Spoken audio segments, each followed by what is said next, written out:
हे जे एवढे देवाचे लेकर इथे आलेले आहेत कोणीच खाली जाऊ नये, प्रत्येकाशी देवाला बोलायचं. ज्या कोणापर्यंत माझा आवाज जात आहे त्या प्रत्येकाला आकाश आणि पृथ्वीच्या निर्माणकर्त्या देवाला आज बातचीत करायची, बोलायचंय आणि त्याला आशीर्वाद द्यायचे. स्तोत्र 136 हे जे स्तोत्र आहे, या स्तोत्राला देवाच्या कृपेचं आणि देवाच्या दयेचं स्तोत्र म्हटलं गेलं.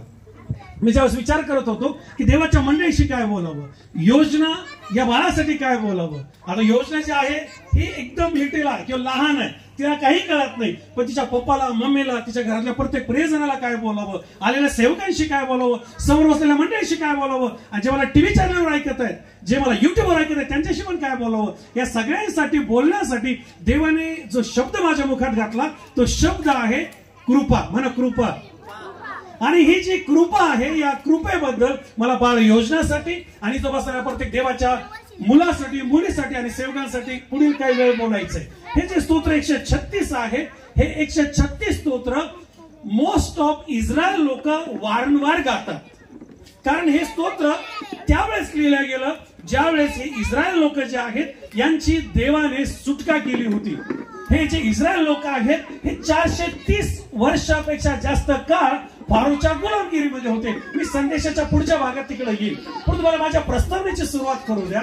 आपण आपल्या कुटुंबामध्ये, आपण आपल्या व्यवसायामध्ये, आपण आपल्या शेतीवाडीमध्ये, अनेक शेतकरी मला ऐकत असतील, आपल्या बिझनेसमध्ये, जॉबमध्ये, आपल्या जीवनामध्ये, डिसिजन मध्ये, ट्रॅव्हलिंग मध्ये, वेगवेगळ्या प्रकारच्या स्थितीतून जात असताना आपल्याला अनेकदा हा अनुभव येतो की आपण संकटात सापडलो, आपण आजारामध्ये सापडलोय, आपण समस्येमध्ये सापडलोय, आपण वादळांमध्ये सापडलोय. अशा स्थितीत आपण येतो की त्या स्थितीला तोंड कसं द्यावं, त्यातून पलीकडे कसं जावं आपल्याला समजत नसतं. आपण प्रार्थना करत असतो, आपण चर्चला जात असतो, जर सेवक आहे तर आपण देवाकडे नजर लावलेली असते, आपण देवाचं वचन वाचत असतो, जास्त गरज पडली आपण उपवास धरत असतो. काही लोक 1 दिवसाचा धरतात, काही लोक 10 दिवस धरतात, काही लोक 50 दिवस धरतात, काही लोक वर्ष उपवास धरतात. आणि या सर्व स्थितीतून आपण जात असताना देखील आपल्याला आपले चिन्ह, चमत्कार, आशीर्वाद आणि देवाकडून येणारे उत्तर मिळत नाही.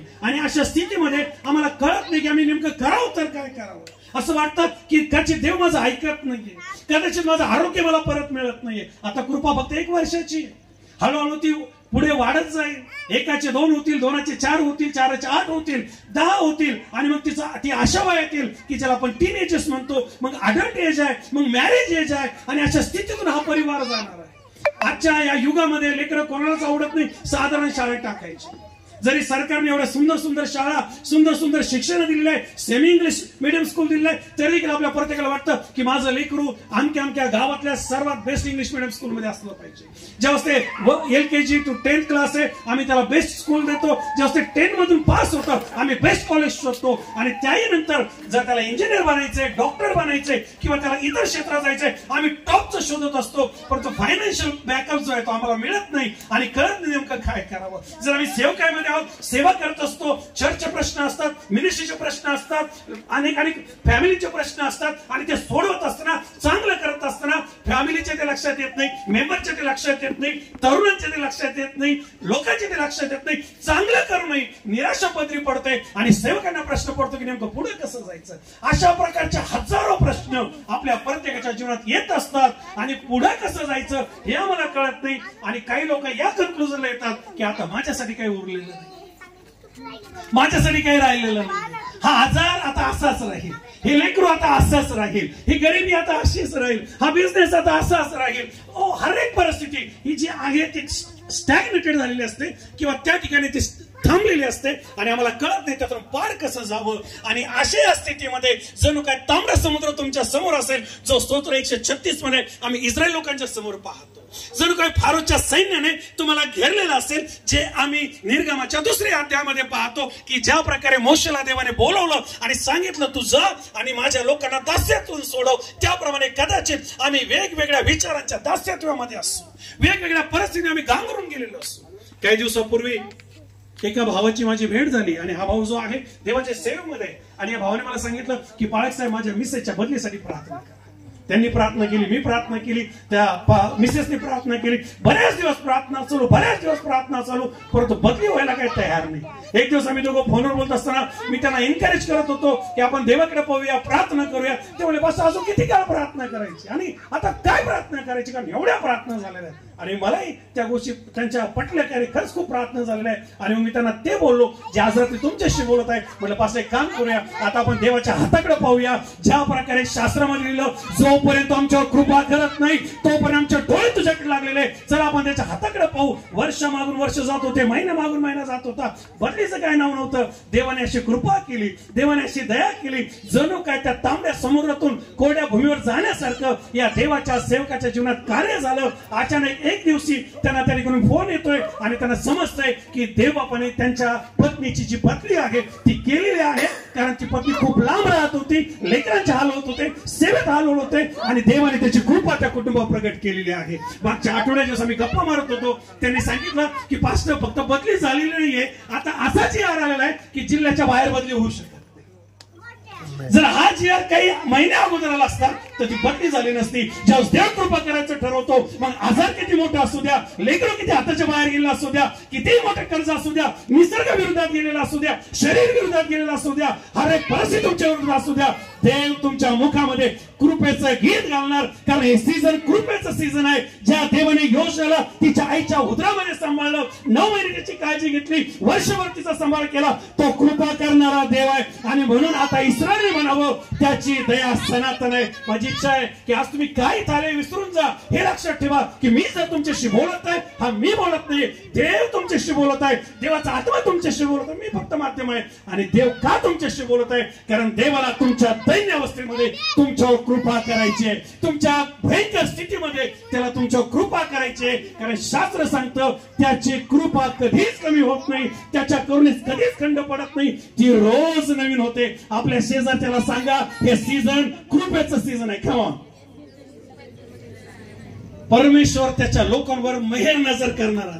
कृपा म्हणजे काय? देवाचा उपकार. कृपा म्हणजे काय? देवाचा अनुग्रह. कृपा म्हणजे काय? देवाची मर्जी, देवाची मेहरबानी. कृपा म्हणजे काय?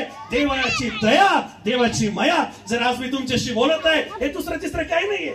जसं आम्ही दोघे एकमेकाशी बोलत होतो, मी जर थांबलो असतो तर पास्टर पहिला काय बोलायला तयार नाहीये, पण जेव्हा ते मला म्हणत होते बोल, माझ्या हे लक्षात येत होतं ही देवाची कृपा देवाच्या सेवकाच्या मुखातून बाहेर येत आहे आणि ती कृपा मला भाग पाडत आहे तुमच्याशी बोलण्यासाठी. ज्यावेळेस सनी आपल्या सगळ्यांना इथं बोलत होते, त्यांच्या डोळ्यासमोर हा कार्यक्रम होता. हे दुसरं तिसरं काही नव्हतं. ही देवाची कृपा त्या पती पत्नीच्या मनात जात होती की एक मोठा कार्यक्रम घ्या, देवाचे आभार माना, देवाची उपकार स्तुती करा. कारण हे लेकरू वारंवार आजारी पडत होतं. अनेकदा सेवकांनी चर्चने या लेकरासाठी प्रार्थना केल्या, मी स्वतः प्रार्थना केला. आणि मी आज विश्वास ठेवतो या भक्तीनंतर, या कार्यक्रमानंतर स्वर्गाचा देव त्या योजनेला स्पर्श करणार आहे आणि सर्व आजार निघून जाणार आहे, हॉस्पिटल रद्द होणार आहे. कारण आमचा देव हा कृपा करणारा देव आहे, आमचा देव हा दया करणारा देव आहे. तुम्ही पास्टर तुम्ही छान बोलताय, तुमचा आवेश आम्हाला आवडतोय, पण तुम्हाला आमची परिस्थिती माहिती नाही. लक्षात ठेवा, तुमची परिस्थिती देवाच्या कृपेपेक्षा मोठी नाही.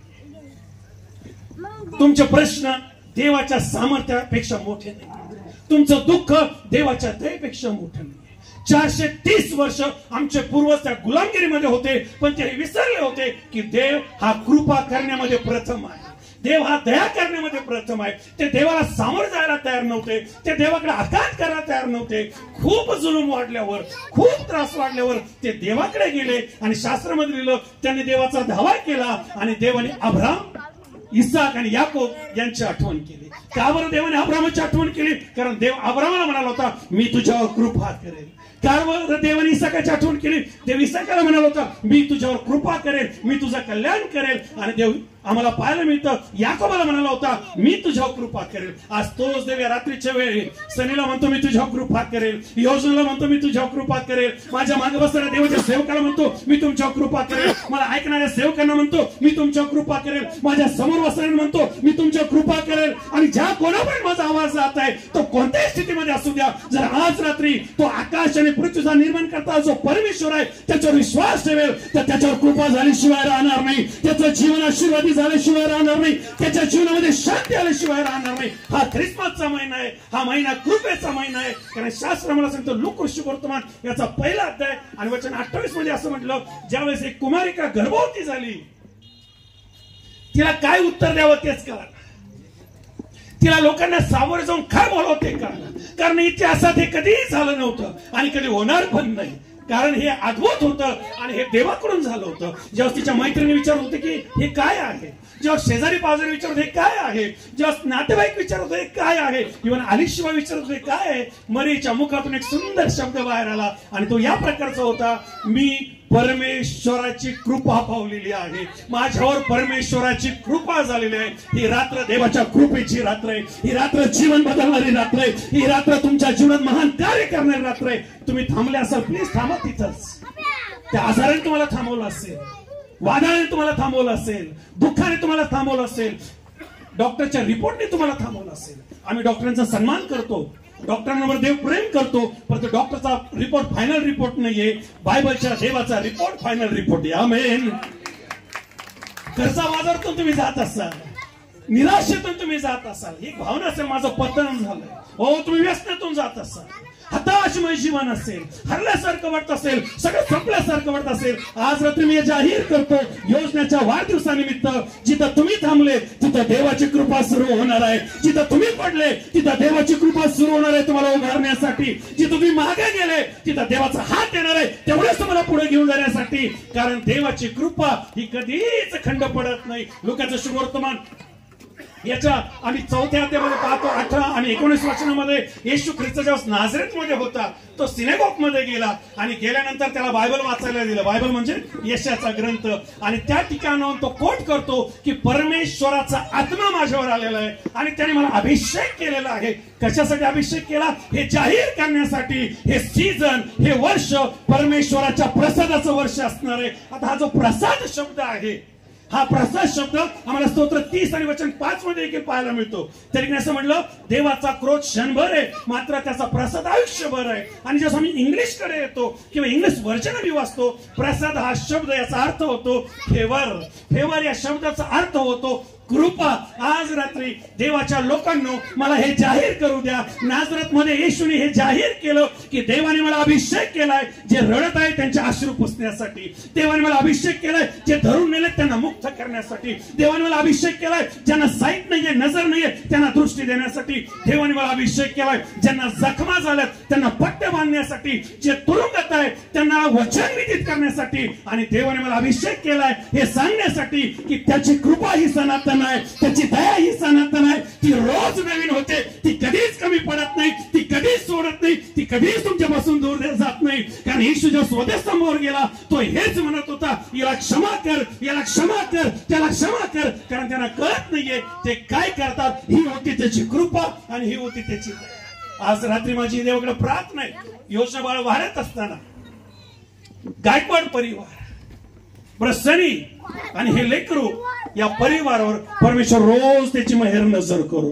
रोज तू त्यांच्यावर उपकार करो, रोज स्वर्गातून त्याचा हात त्यांच्यावर येऊ. देवाच्या लोकांनो, जिथं तुमच्या हृदयात ही भावना येते की मला देवाची गरज आहे, लक्षात घ्या ती देवाची कृपा आहे. जिथं तुमच्या मनात ही भावना येते मला चर्चला जायचं, ती देवाची कृपा आहे. जी तुमच्या मनात ही भावना येते मला प्रार्थना करायची, ती देवाची कृपा आहे. जे तुमच्या मनात ही भावना येते मला व्यसन सोडायचं, ती देवाची कृपा आहे. जिथं तुमच्या मनात ही भावना येते मला त्याला माफ करायचंय, मला तिच्याशी बोलायचंय, ती देवाची कृपा आहे. जिथं तुमच्या मनात ही भावना येते की माझं शरीर मला साथ देत नाहीये पण मी बरा होणार आहे, मी बरी होणार आहे, ती देवाची कृपा आहे. जी तुमच्या मनात हा विचार येतो की आता जगण्यात मजा नाही पण मला जगायचंय, ती देवाची कृपा आहे. हे ख्रिसमस सीझन देवाने जगावर एवढं प्रेम केलं. याच सीझन मध्ये 2023 वर्षापूर्वी येशू ख्रिस्त या धर्तीवर आला आणि त्याने मानवाचं रूप धारण केलं. आणि लुका शुभवर्तमान 2 अध्याय वचन 52 मध्ये लिहिलं, तो माणसाच्या आणि देवाच्या कृपेत वाढला. 2 तिमोथी 2 आणि वचन 1 मध्ये लिहिलं, माझ्या मुला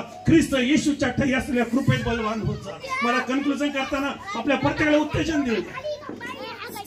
केकडे नजर लागली असेल, जेवणाकडे नजर लागली असेल, डेकोरेशनकडे नजर लागली असेल, ही क्षणिक गोष्ट आहे.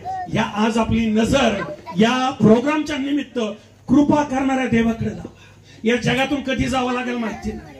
या जगात फार थोडा काळ आपण सर्वजण आहोत. जर आम्ही अशा स्थितीत असतो की आम्हाला असं वाटतं की या स्थितीत नकोय, मला देवाची गरज आहे, आज रात्री त्याची कृपा तुम्हाला शोधत, आज रात्री त्याची दया तुमचा शोध घेत, आज रात्री त्याची कृपा तुम्हाला पुरेशी असणार आहे त्या सर्व स्थितीतून काढण्यासाठी आणि तुम्हाला आशीर्वाद देण्यासाठी. हा येणारा नाता तुमच्यावर देवाची कृपा होणार आहे. तुम्ही स्वीकारा किंवा नका स्वीकारू, हे मी जाहीर करतो की आम्ही सर्व सेवक जाहीर करतो, त्याने आम्हाला अभिषेक केलाय हे विदित करण्यासाठी. हा नाता आणि येणारं वर्ष 2024 तुमच्यासाठी देवाच्या कृपेचं, त्याच्या प्रसादाचं वर्ष असणार आहे. क्षणभर त्याने तुम्हाला सोडलं असेल, पण तो तुम्हाला त्याच्या जवळ घेणार आहे आणि तो तुमच्यावर त्याची असलेली दया आणि मेहर नजर हे कधीच कमी होऊ देणार नाही. आज रात्री मला आपल्यासाठी प्रार्थना करायची, देवाच्या सेवकांकडे मला वेळ द्यायचा आहे, पण बंद करता मला हे जाहीर करू द्या, देवाची कृपा, देवाची दया ही सनातन आहे. कारण आमच्या दैन्य अवस्थेमध्ये त्याने आमची आठवण केलेली आहे. जर आम्ही आमचे पाप आमच्या डोळ्यासमोर ठेवलं,